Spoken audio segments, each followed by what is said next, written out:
بسم اللہ الرحمن الرحیم۔ اردو البم کے معزز سامعین السلام علیکم۔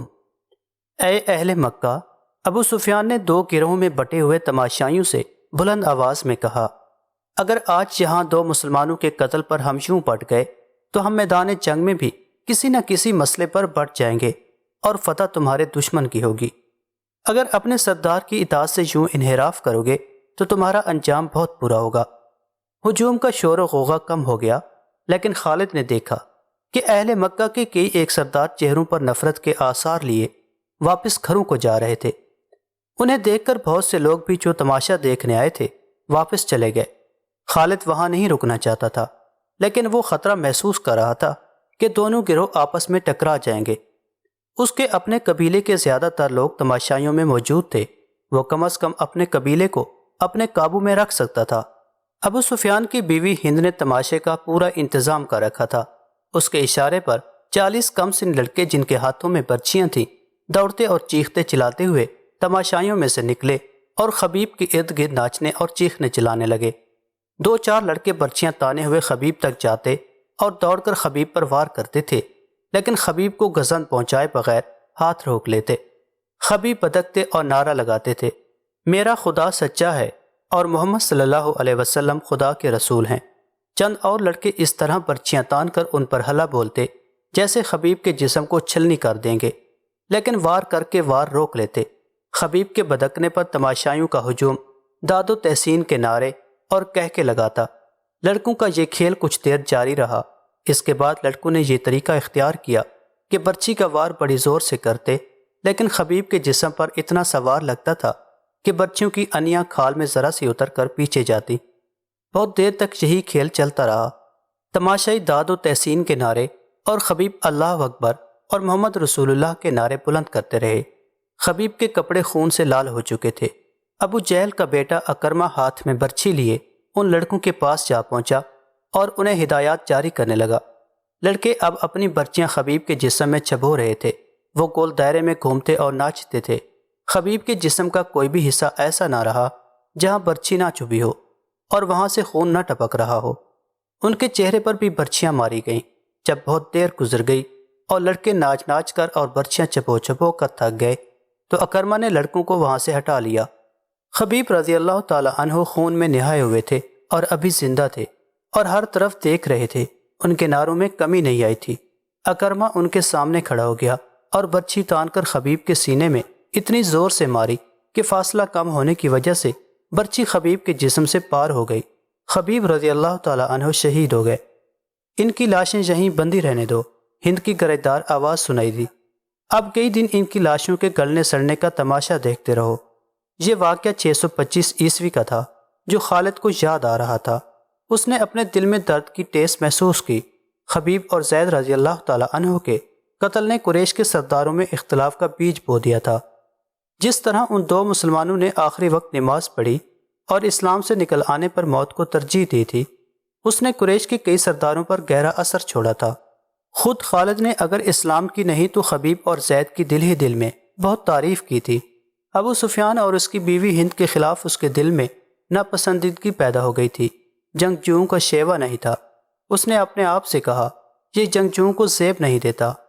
ایک روز وہ ان سرداروں کی محفل میں بیٹھا تھا جو رسول خدا صلی اللہ علیہ وسلم کے ان 2 اصحاب کے قتل کے خلاف تھے۔ کیا تم سب جانتے ہو کہ مارے جانے والے یہی 2 نہیں بلکہ 6 مسلمان تھے؟ خالد نے پوچھا۔ ہاں، ایک نے جواب دیا، یہ شارجہ بن مغیث کا کام ہے۔ وہ ان 6 مسلمانوں کو دھوکے سے پھندے میں لایا تھا اور اس کے پیچھے مکہ کے یہودیوں کا دماغ کام کر رہا ہے۔ خالد نے کہا، اور اس میں یحاوہ یہودین نے 2-3 اور یہودی لڑکیاں ساتھ لے جا کر اپنے اور ان کے حسن کا جادو چلایا۔ یحاوہ جادوگر نہیں ہے۔ ایک سردار نے کہا کہ بھائی کو بھائی کے ہاتھوں ذبح کرا سکتی ہے۔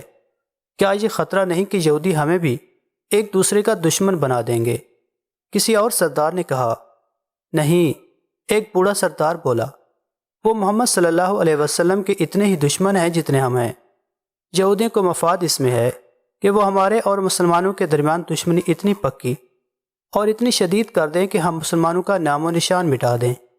ہمیں یہودیوں پر شک نہیں کرنا چاہیے۔ ایک سردار نے کہا، بلکہ ضرورت یہ ہے کہ ہم یہودیوں کو مسلمانوں کے خلاف زمین کے نیچے استعمال کریں، لیکن ایسے نہیں جیسے شارجہ نے کیا، خالد نے کہا، اور ایسے بھی نہیں کہ جیسے ابو سفیان اور اس کی بیوی ہند نے کیا۔ کیا تم سب جانتے ہو کہ یحییٰ مکہ کے چند ایک یہودیوں کے ساتھ مدینہ چلی گئی ہے؟ بوڑھے سردار نے پوچھا اور خود ہی جواب دیا، وہ مدینہ اور ارد گرد کے یہودیوں اور دوسرے قبائل کو مسلمانوں کے خلاف ابھاریں گے۔ اسلام کے فروغ سے وہ لوگ خود خطرہ محسوس کر رہے ہیں۔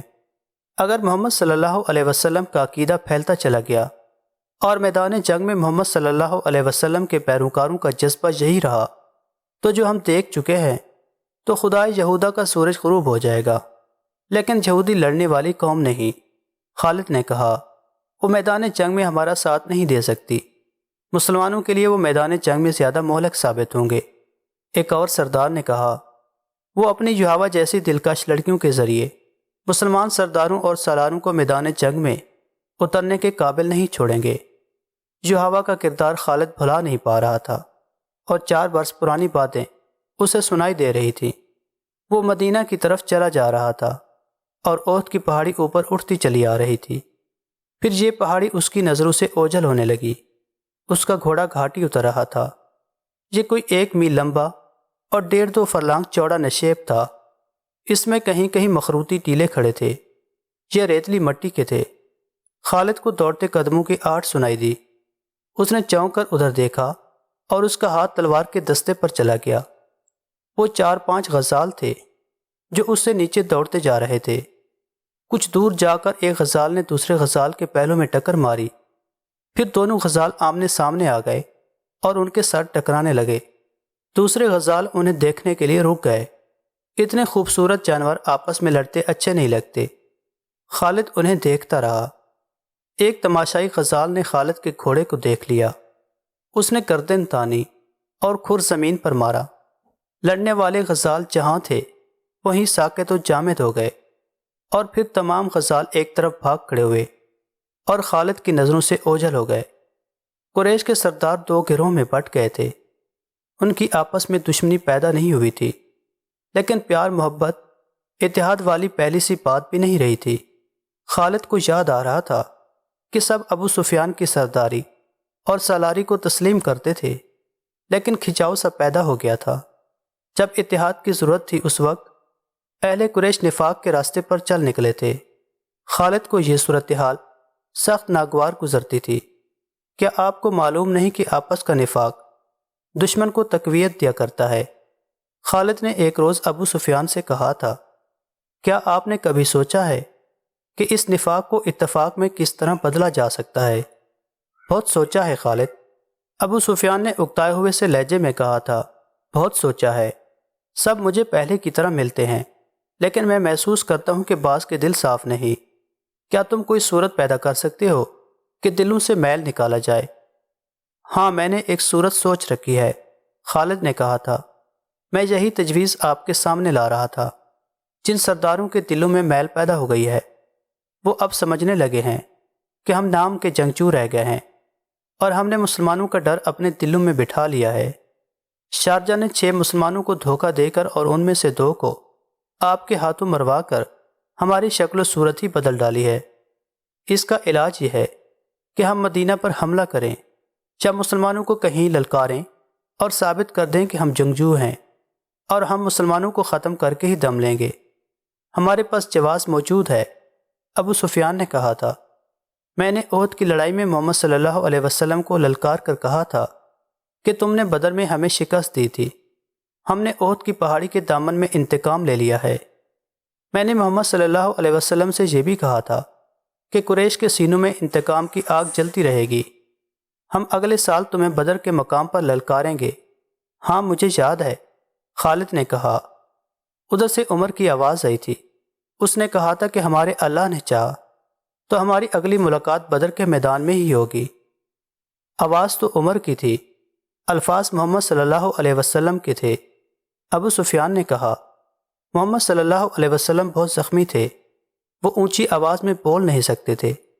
میں محمد صلی اللہ علیہ وسلم کو پیغام بھیجتا ہوں کہ فلاں دن بدر کے میدان میں آ جاؤ اور اپنے انجام کو پہنچو۔ دونوں نے ایک دن مقرر کر لیا اور فیصلہ کیا کہ کسی یہودی کو مدینہ بھیجا جائے۔ دوسرے دن ابو سفیان نے قریش کے تمام سرداروں کو اپنے ہاں بلایا اور بڑے جوش و خروش کے ساتھ اعلان کیا کہ وہ مسلمانوں کو بدر کے میدان میں للکار رہا ہے۔ قریش یہی خبر سننے کے منتظر تھے۔ انہیں اپنے عزیزوں کے خون کا انتقام لینا تھا۔ ان کے دلوں میں رسول اللہ صلی اللہ علیہ وسلم کی نفرت بارود کی طرف بھری ہوئی تھی جو ایک چنگاری کے منتظر تھی۔ وہ کہتے تھے کہ محمد صلی اللہ علیہ وسلم نے باپ بیٹے کو اور بھائی بھائی کو ایک دوسرے کا دشمن بنا دیا ہے۔ ابو سفیان کے اس اعلان نے سب کے دل صاف کر دیے اور وہ جنگی تیاریوں کی باتیں کرنے لگے۔ ایک دانش مند یہودی کو پیغام دیا گیا کہ وہ مدینہ جا کر نبی کریم صلی اللہ علیہ وسلم کو دے کر جواب لے آئے۔ خالد کو یاد آ رہا تھا کہ وہ اس روز کس قدر مطمئن اور مسرور تھا۔ قریش کے سرداروں کے دلوں میں جو تکرار پیدا ہو گیا تھا وہ صاف ہو گیا تھا۔ خالد بڑا ہانکنے والا آدمی نہیں تھا، لیکن اس نے تہیہ کر لیا تھا کہ رسول خدا کو اپنے ہاتھوں سے قتل کرے گا۔ نعوذ باللہ۔ یہودی ایلچی جواب لے کر آ گیا۔ رسول اللہ صلی اللہ علیہ وسلم نے ابو سفیان کی للکار کو قبول کر لیا تھا۔ لڑائی کا جو دن مقرر ہوا وہ مارچ 626 عیسوی کا ایک دن تھا، لیکن ہوا یوں کہ سردیوں کے موسم میں جتنی بارش ہوا کرتی تھی اس سے بہت کم ہوئی۔ اس کا نتیجہ یہ ہوا کہ یہ موسم تقریباً خشک گزر گیا اور مارچ کے مہینے میں گرمی اتنی زیادہ ہو گئی جتنی اس کے 2-3 ماہ بعد ہوا کرتی تھی۔ ابو سفیان نے اس موسم کو لڑائی کے لیے موزوں نہ سمجھا۔ اس یاد نے خالد کو شرمسار سا کر دیا تھا۔ وجہ یہ ہوئی تھی کہ ابو سفیان موسم کی گرمی کا بہانہ بنا رہا تھا۔ مشہور مورخ ابن سعد لکھتا ہے کہ ابو سفیان نے قریش کے سرداروں کو بلا کر کہا کہ وہ کوچ سے پہلے مسلمانوں کو خوفزدہ کرنا چاہتا ہے۔ اس نے یہودیوں کی خدمات حاصل کی اور انہیں خاصی اجرت دے کر تاجروں کے بھیس میں مدینہ بھیج دیا۔ انہیں ابو سفیان نے یہ کام سونپا تھا کہ وہ مدینہ میں یہ افواہ پھیلائیں کہ قریش اتنی زیادہ تعداد میں بدر کے میدان میں آ رہے ہیں جو مسلمانوں نے پہلے کبھی نہیں دیکھی۔